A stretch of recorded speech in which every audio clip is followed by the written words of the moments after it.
সবার আলমারিতেই কিন্তু এরকম অনেক জামা বছরের পর বছর পরে থাকে। ওই পরে থাকা জামাগুলো দিয়ে কিভাবে সুন্দর বাচ্চাদের ড্রেস বানানো যায় সেটাই আমি আজকে আপনাদের দেখাবো। হ্যালো এভরিওয়ান, আসসালামু আলাইকুম, ওয়েলকাম টু আইরিশ ক্রিয়েশন। এটা আমার নতুন পেজ। যারা সেলাই কাজ পছন্দ করেন এবং নতুন নতুন আইডিয়া খুঁজছেন তারা কিন্তু চাইলে আমার পেজটিকে ফলো দিয়ে রাখতে পারেন। তো ভিডিওর শুরুতেই যে কথাটি বলছিলাম যে বাসায় অযথা পরে থাকা জামা দিয়ে বাচ্চাদের জন্য কিভাবে সুন্দর সুন্দর ফ্রক বানানো যায় বা ড্রেস বানানো যায় সেই আইডিয়াই আমি আপনাদের সাথে শেয়ার করব। তো যে কাপড়টা দেখাচ্ছিলাম প্রথমে সেটা ছিল একটা জর্জেট কাপড়, যার জন্য আমাকে ফলস ইউজ করতে হবে। তাই আমি ফলসটাকে আগে কেটে নিচ্ছি। প্রথমেই আমি জামার উপরের অংশ কাটবো, মানে ফ্রকের যে উপরের অংশটা থাকে সেটা। এর জন্য আমি লম্বায় নিয়ে নিয়েছি 7 ইঞ্চি, পুটের মাপ নিয়েছি 4 ইঞ্চি, মানে শোল্ডার নিয়েছি 4 ইঞ্চি, আর্ম হোল নিয়েছি আমি 4.5 ইঞ্চি। আর এখন আমি গলার মাপ নিয়ে নিচ্ছি পাশে 2 ইঞ্চি এবং ডিপ মানে লম্বায় 2 ইঞ্চি নিয়ে নিলাম। আর বডির মাপ নিয়ে নিচ্ছি আমি 6 ইঞ্চি। আর নিচে যে কোমরের মাপ সেটা নিব আমি 6.25 ইঞ্চি নিয়ে আমি সুন্দর করে শেপ দিয়ে নিচ্ছি। কিভাবে আর্ম হোলের শেপ দিলাম, কিভাবে হাত ড্রেসের শেপ দিলাম সেটা কিন্তু আপনারা ভিডিওটি দেখলেই বুঝতে পারবেন। এরপর আমি ড্রেসটিকে কেটে নিচ্ছি। যেহেতু ফলস, এটা ফলসটাকে আগে কেটে নিচ্ছি। তারপর আমি ফলসটাকে কাপড়ের ওপর রেখে মেইন কাপড়টাও কেটে নেব। এই ভিডিওটাই কিন্তু আমার ইউটিউবের প্রথম ভিডিও, তাই আমি চাচ্ছিলাম যে ভিডিওটা যেন অনেক বেশি ইনফরমেটিভ হয় এবং আপনারা যেন আমার প্রথম ভিডিওটি দেখে অনেক বেশি উপকৃত হতে পারেন। তো এর জন্যই আমি আইডিয়াটা খুঁজে বের করলাম যে কি করা যায়। পরে থাকা জামা দিয়ে যদি একটা সুন্দর ড্রেস বানানো যায়, সেই আইডিয়ার চেয়ে বেস্ট আইডিয়া তো আর কিছুই হতে পারে না। তো কথা বলতে বলতে কিন্তু আমি জামাটা কেটে নিলাম। কাটার পরে প্রথমে ছোট করে গলাটা কেটে নিয়েছি। তারপর পেছনের গলাটাকে সরিয়ে সামনের গলাটাকে একটু ডিপ করে কেটে নিয়েছি। কাটার পরে বাকি যে কাপড়টা ছিল, মানে আমি 1 গজ কাপড় নিয়েছিলাম, এখান থেকে বাকি যে কাপড়টা ছিল সেই কাপড়টাকে আমি কুচির জন্য রেখে দিলাম। মানে এটা দিয়ে আমি কুচি দেবো।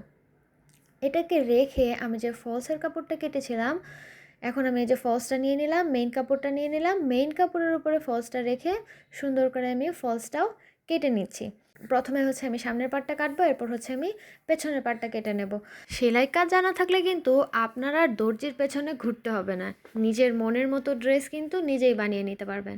আর আপনার যদি বাসায় বাচ্চা থেকে থাকে তাহলে কিন্তু আপনি নিজের মনের মতো করে আপনার মেয়েকে সুন্দর সুন্দর ড্রেস বা ছেলেকে সুন্দর ড্রেস বানিয়ে দিতে পারেন। আর সেলাই কাজটা কিন্তু খুবই ক্রিয়েটিভ একটা কাজ। যে যত বেশি কাজটা আসলে জানে বা করে, তার মাথা থেকে কিন্তু তত বেশি আইডিয়া বের হয়। এর জন্য এই কাজটাকে অনেক ক্রিয়েটিভ একটা কাজ আমার কাছে মনে হয়। তো কাজটা শিখে রাখলে টেলার্সের টাকাও দিতে হয় না, নিজের মন মতো করে ড্রেস বানানো যায়। আর এখনকার সময় কিন্তু টেলার্সরা অনেক টাকা চার্জ করে। ঈদের সময় দেখা যায় সিরিয়াল পাওয়া যায় না, ব্লা অনেক ধরনের সমস্যা কিন্তু থাকে। অনেক সময় দেখা যায় ডিজাইন বুঝিয়ে দিয়ে আসলে একরকম ডিজাইন বললে আসলে অন্যরকম ডিজাইন করে দেয়। সব কিছুর সমাধান কিন্তু হয়ে যাবে যদি আপনি নিজের ড্রেসটা সুন্দর করে নিজের মতো করে বানান। তো এর জন্য কিন্তু চলে আসলাম আমি আপনাদেরকে বোঝানোর জন্য বা শেখানোর জন্য যে কিভাবে সবচেয়ে সহজ উপায়ে ড্রেস বানানো যায়। বেসিকটা জানা থাকলে আপনারা নিজের মনের মতো করে কিন্তু আইডিয়া করে নিতে পারবেন। এই তো কথা বলতে বলতে কিন্তু আমার কাটা হয়ে গেল। কাটার পরে যে উপরের পার্টটা নিচের পার্টটা আমি কেটে নিলাম। এগুলো কাটার পর আমি কিন্তু হাতাটা কেটে নেব। এখানে আমি ঘটি হাতা দিয়েছিলাম ড্রেসটাতে। তো এই ভিডিওটি দেখলে কিন্তু আপনারা খুব সহজভাবে ঘটি হাতা কাটা যায় সেটিও বুঝে যাবেন। তো প্রথমে আমি উপরে সেলাই মার্জিনের জন্য 1/2 ইঞ্চি কাপড় আমি এক্সট্রা নিয়ে নিলাম। এরপর আমি নিয়ে নিলাম 4 ইঞ্চি লম্বা, 5 ইঞ্চি লম্বা নিয়ে নিলাম। 5 ইঞ্চি লম্বার পরে যেহেতু এটা ঘটি হাতা হবে, এর জন্য আমি 2 ইঞ্চি কাপড় একটু বেশি নিয়ে নেব। 5 ইঞ্চি নেওয়ার পর আমি আবার 1/2 ইঞ্চি এক্সট্রা নিয়েছি সেলাই মার্জিনের জন্য। 2 ইঞ্চি কাপড় নিয়ে নিলাম শেপ দেওয়ার জন্য। আর এখানে 2 ইঞ্চি এক্সট্রা নিয়ে নিলাম ঘটির যে কুচিগুলো সেই কুচির জন্য। এখন আমি এখান থেকে সুন্দর করে হাতাটা শেপ দিয়ে দেব। শেপ দিয়ে হাতাটা আমি কেটে নেব। ঘটি হাতাও কাটা কিন্তু একদম সহজ। নর্মাল হাতা যারা কাটতে পারেন তারা কিন্তু খুব সহজে ঘটি হাতাটিও কেটে নিতে পারবেন।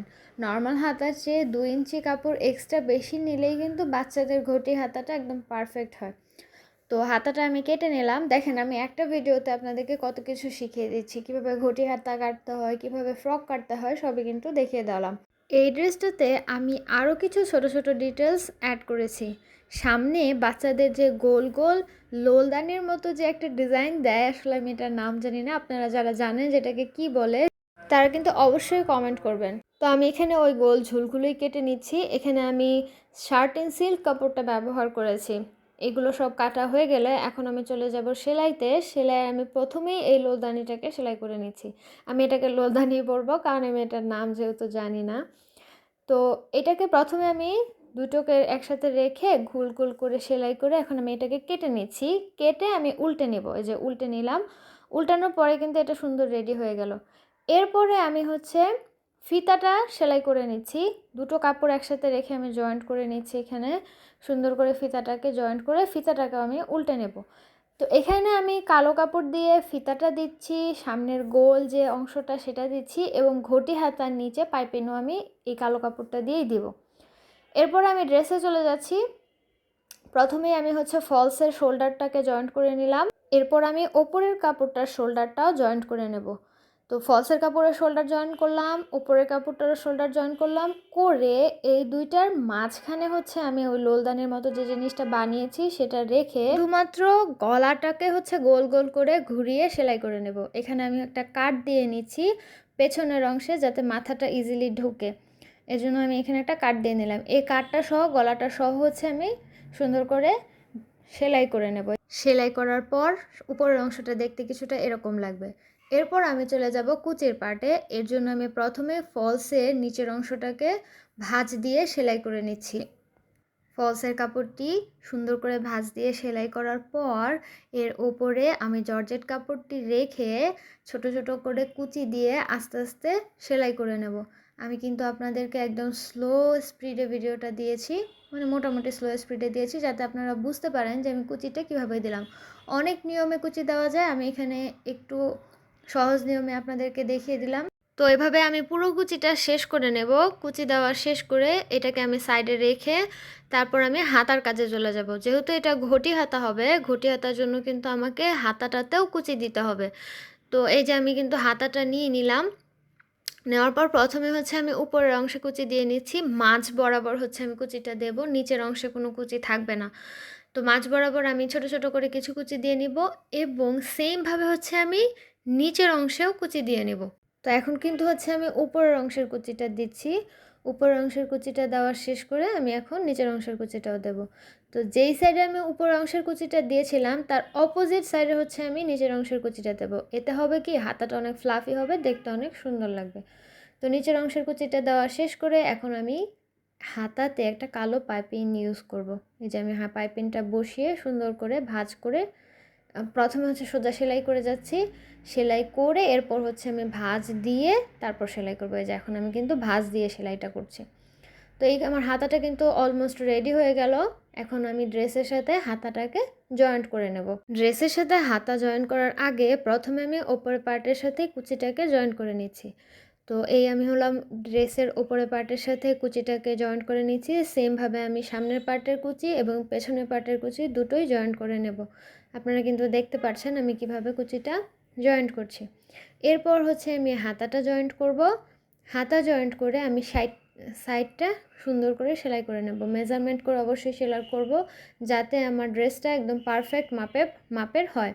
তো ড্রেসটা সেলাই করার পর ফাইনালি দেখতে কীরকম লাগছে তার জন্য কিন্তু ভিডিওটা শেষ পর্যন্ত দেখতে হবে।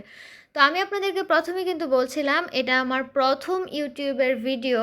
আমার অনেক ভুল ত্রুটি হয়েছে আমি জানি। ভিডিওটা হয়তো অনেক পারফেক্ট হয়নি, অনেক ধরনের সমস্যা ছিল ভিডিওতে। তারপরও যারা পুরো ভিডিওটা দেখেছেন তাদেরকে অসংখ্য অসংখ্য ধন্যবাদ।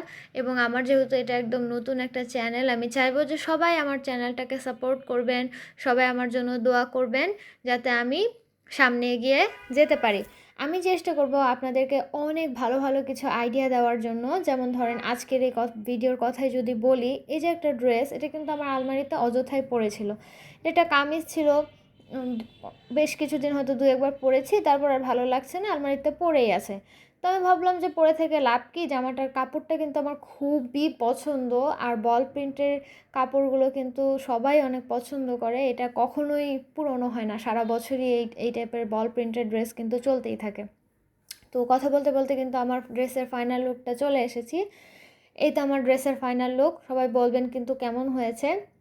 তো এই যে ফেলে রাখা ড্রেসটা দিয়ে আমি এত সুন্দর একটা বেবি ফ্রক বানিয়ে ফেললাম। আইডিয়াটা কিন্তু খুবই ভালো, কি বলেন আপনারা?